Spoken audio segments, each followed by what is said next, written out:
TIN HiFi is a long-time player when it comes to magnetic planar. Some of you might remember that perhaps like 4 years ago, they released the highly popular and legendary status P1. And fast forward today, I have with me here the latest iteration of magnetic planar from TIN HiFi, which is P1 Max version 2, or fondly known as Giant Panda. Okay, price at 139 US dollar, very affordable price I would say, as you can see here in Linsoul audio. What you're gonna get inside the box is pretty much a very simple affair of this box itself, no carrying case, and a set of silicone tips like this, and the IEM itself, which is already attached here with these foam tips. I absolutely love these foam tips, and I actually didn't use any of the silicone tips because I am a hardcore user of foam tips here. And of course, you're also gonna get this cable here, which is a 2-pin with 3.5 mm termination, single-ended only. It is equipped with this single magnetic planar of 14.2 mm in diameter, and with the sensitivity rating of 98 dB, which is fairly normal for a magnetic planar, and with a low impedance rating of 16 ohm. And it is something which I would consider as being fairly sized, not too big, not too small, and ergonomically very well designed. I was able to wear it comfortably without any kind of sign of fatigue or any kind of discomfort once attached to my ear.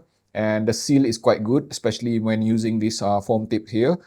The cable that I am using on this P1 Max 2 is that not the stock cable. I did spend quite a bit of time using this cable included with this P1 Max 2, but long story short, I do have quite a lot of stuff that I need to use here, not just 3.5 mm single-ended. And then I'll just openly say this up front. Okay, this P1 Max 2 being a magnetic planar does scale really well with power. Okay, it is readily usable when attached to 3.5 mm single-ended, even when attached to my phone directly.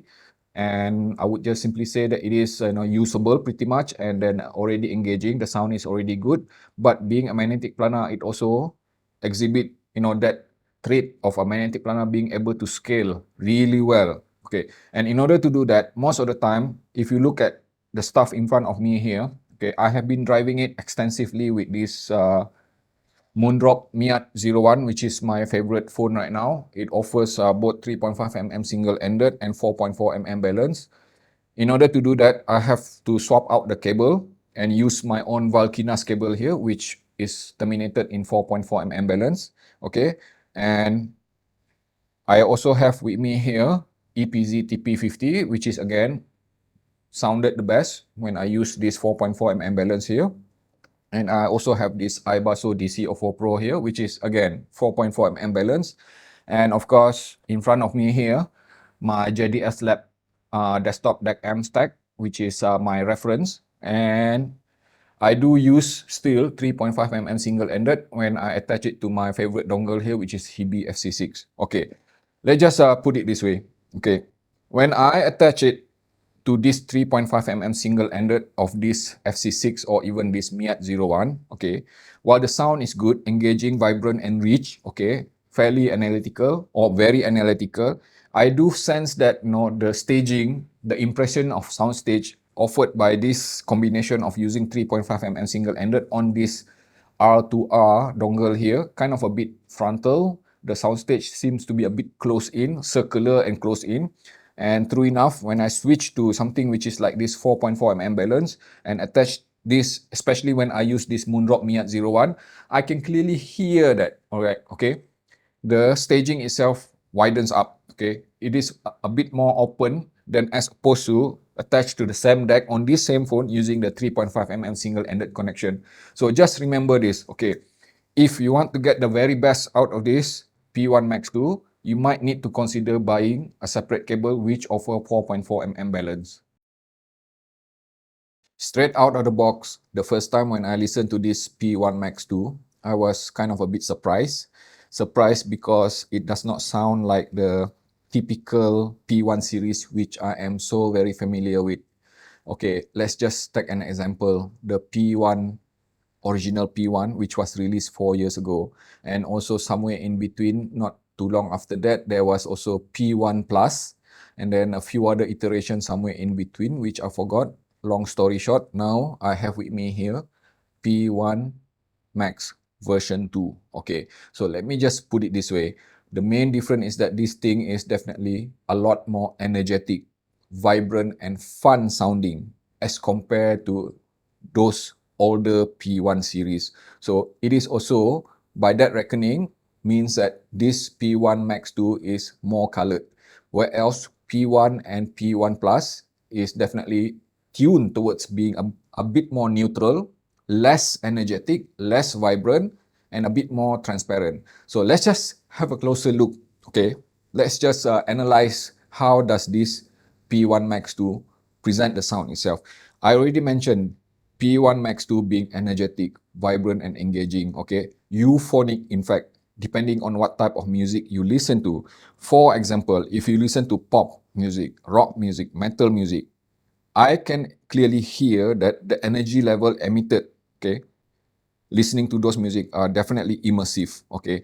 And on that account, it also means that there's a hint of coloration throughout the frequency range there, especially on the lower mid-range all the way to the lower frequency, and a bit of, just a mild hint of coloration on the upper frequency. So it is definitely, a manner of saying, less transparent and less accurate as compared to the previous iteration of P1 series, okay?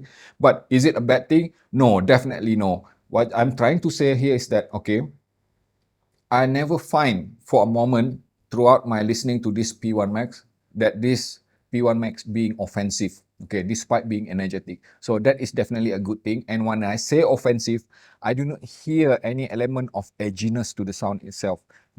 Any kind of sharpness to the imaging, the resolution, and the details that it presented, especially when it comes to macro detail. So this is not a very easy thing to achieve, okay? You get a lot of IEM nowadays in the market, okay, presenting this kind of sound presentation, which is bold, engaging, frontal, okay? But this P1 Max somehow managed to tune in a balance which offer smoothness to the imaging, smoothness to the resolution, smoothness to the macro detail. And I absolutely love it. Okay, it is, like I say, not an easy balance to achieve.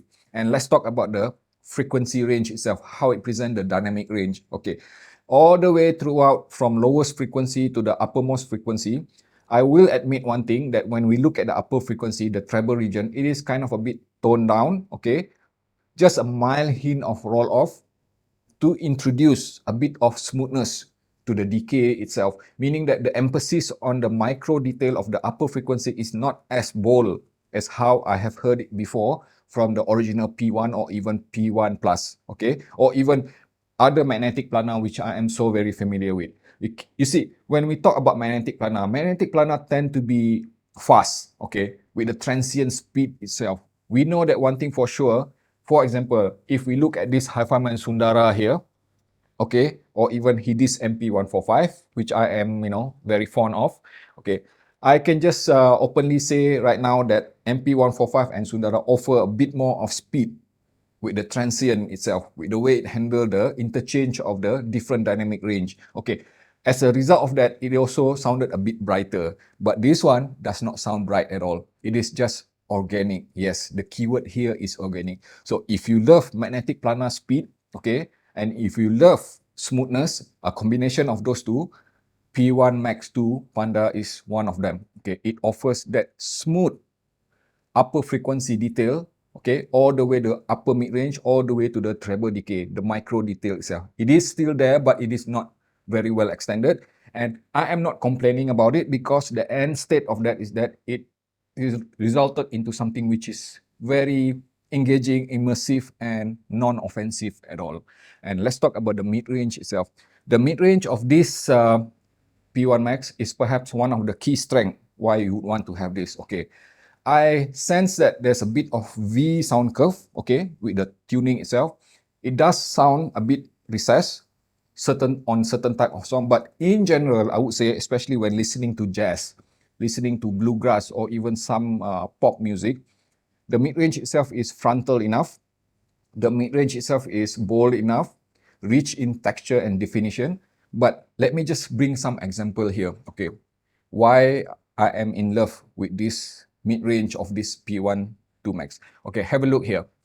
I listen to this song quite a lot. This is a classical composition, Philharmonic Orchestra by the City of Prague, okay? Philharmonic Orchestra team. Okay? And this is kind of a bit complex composition of, classical music with multi-layered violins, harpsichord, and lots of string instrument. And it exhibit quite a bit of complex composition of, different type of speed, transient speed. So in order to enjoy this classical music, typically you would need something which is accurate, something which is fast, something which is responsive, something which is, transparent. And most of the time, that is the kind of sound presentation that I prefer.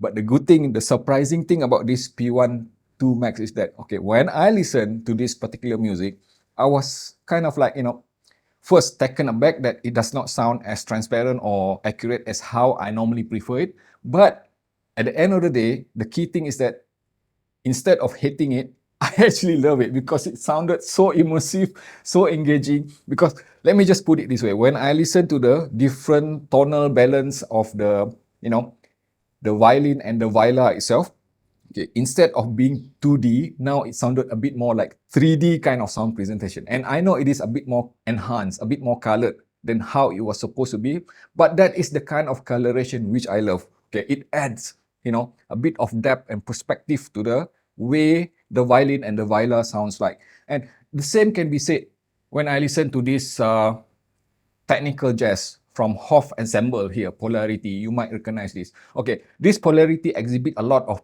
piano tunes, okay, and with some sort of air instrument as well, okay, and with interchange with different type of musical instrument. So again, the same kind of approach I am hearing here, especially when we talk about upper mid-range all the way to the upper frequency. There's a bit of coloration there. There's a bit of suppression with the micro detail. But the good thing is that, again, the keyword here, it sounded 3D. It sounded immersive.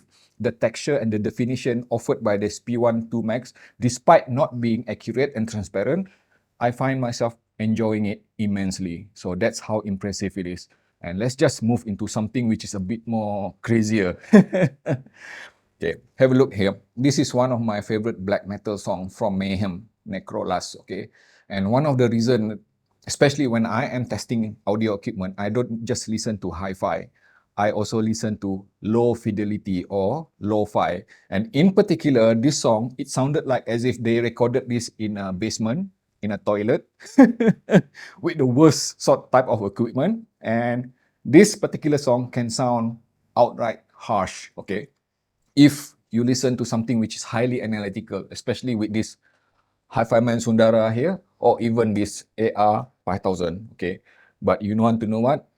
This P1 2 Max sounded absolutely amazing with this particular song because there's smoothness to the way it presents the upper frequency.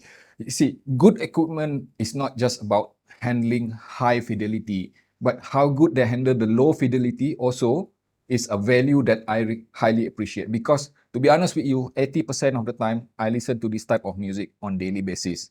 Okay? As for the rest of the sound frequency, when we look at the presentation of the bass itself, okay, the good thing about this P1 2 Max is that the segregation between mid bass and sub bass is very well defined. So what I'm trying to say here is that it does offer the kind of bass performance, mid bass performance, which is much more associated towards dynamic driver sort of sound presentation. It is clean, thumpy, with ample amount of rumble, slightly above neutral standard, which I prefer. But then I am not complaining. I find myself enjoying it a lot, okay, especially when I subject it to listening to electronic music or even rock and metal music. Mid bass dominance, or should I say presentation, when it comes to that for that particular kind of music is very important if you want to enjoy them. And then when it comes to sub bass, okay, the focus on this P1 2 Max is not so much on sub bass, not like many other Harman type of IEM. But then again, I would say it is extended well enough, focusing a lot more on being smooth rather than being airy or being deeply extended. And depending on what type of music that you listen to, especially when you listen to something like Kraftwerk or electronic music or Depeche Mode, I do feel that the extension is quite impressive, okay? To a point that I would say, if you love big bass, you would probably find this P12 Max also quite capable in that area. And let's just talk a bit more on the technical aspect of this P12 Max, okay? When it comes to technicality, the first thing that came into mind is the soundstage. Okay, in order to talk about soundstage, let's just go back to these two cable here. Remember I mentioned earlier, I was forced or I prefer to use something which is like this AAV Valkynas because I need to attach it to my desktop deck M here, which is running on 4.4 mm balance. And yes, that is where I am getting the best sort of soundstage. It is wide, open, okay, spacious sounding. Definitely the kind of sound which I really love, especially when listening to orchestra music or even certain type of, binaural type of music. But I would say that the presentation of the soundstage itself is kind of a bit more on stereo, traditional stereo, not so holographic, meaning that this is not so suitable when used to, for gaming, movie, or even anything that require a bit more of 3D kind of imaging. This P1 Max 2 is a game changer, and I will explain why. Okay, let's just take a quick comparison with one of my favorite here, which is Hidis MP145. Most of you would have known that how much I love this MP145.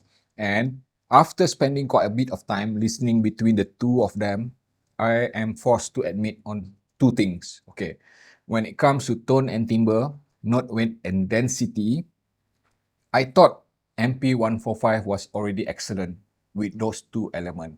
But when I listen to this P1 Max 2, I am forced to acknowledge that yes, this P1 Max 2 sounded a bit richer.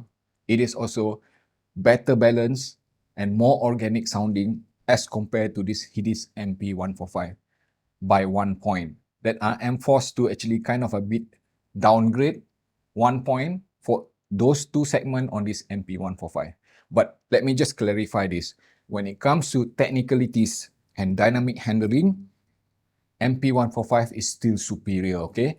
Because this is the best when it comes to dynamic transient and dynamic rendering of imaging on the technical aspect with as compared to any other magnetic planar IM which I have tested so far. This is even better when compared against HiFi Man Sundara here, which I also use very regularly.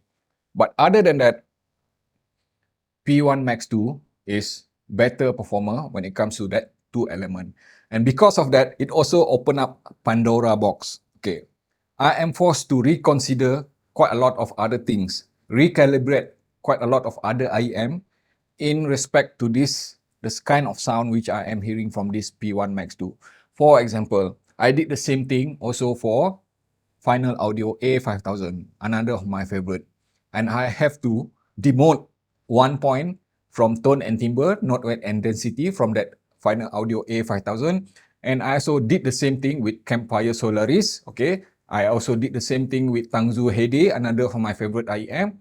And I did the same thing also for SimGod EA1000 because this P1 Max 2 have shown me what does rich sound and organic timbre sounds like properly. About the only IM that this P1 Max 2 wasn't able to compete with when it comes to note weight and density, tone and timbre would be this Sivga Nightingale, which remains my favorite and most used magnetic planar. I would openly admit that, okay? This is still the one that I love the most when it comes to overall sound presentation, okay? And of course, my reference there, which is Shure KSE 1500. Just have a look there at Vision Ears V10, okay? So both of them shares pretty much similar kind of scoring when it comes to dynamic presentation, dynamic extension, tone and timbre, and note weight and density. So the point itself suggests that despite being priced at 139 US dollar, this kind of sound and performance, if you are to buy this, an IM from Vision Ear, you're gonna have to pay in excess of 3,000 US dollar to get the kind of sound which this thing can offer. That is crazy good, right? Super impressive.